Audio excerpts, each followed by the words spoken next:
Darcy breathed in through his nose and out through his mouth as he contemplated an answer. On the one hand, he ardently desired to see Miss Elizabeth again. On the other, how could he bear to watch the lady he loved being courted and pursued by eager gentlemen of the ton? The door opened again at this juncture, and Colonel Richard Fitzwilliam hurried into the room, provoking a startled yelp from Darcy. "Richard," he exclaimed, leaping to his feet. "Well, this is a surprise."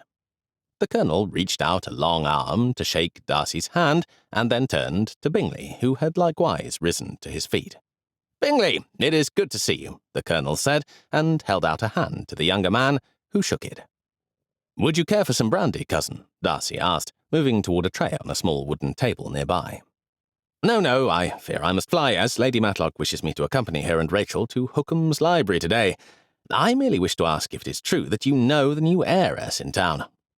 This provoked a peculiar tightening in Darcy's throat, and he was grateful when Bingley said, "New heiress?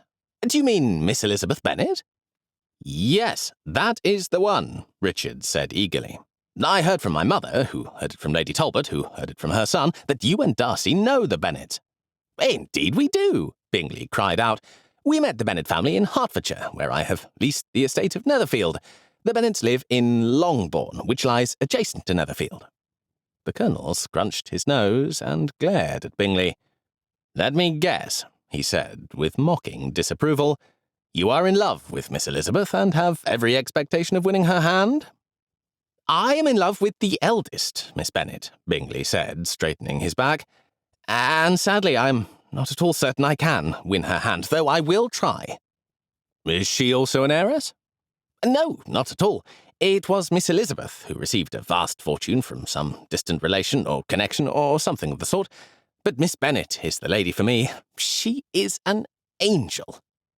"So, as far as you know, Miss Elizabeth is not attached to any gentleman?" "As far as I know, she's not," Bingley agreed. "Excellent. Darcy, I know you have an invitation. Will you come to the Talbots' ball and introduce me to the lady?" Darcy stared at his cousin in horror, though he forced himself to keep his face calm. If it was dreadful to think of Elizabeth being courted by acquaintances, it was worse to imagine his own cousin pursuing the lady he loved. But he could hardly say no, could he?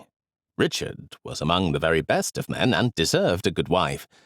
It was Darcy's own fault that he had been rude to Miss Elizabeth on the day they met, and overly proud, disdainful, and haughty ever since.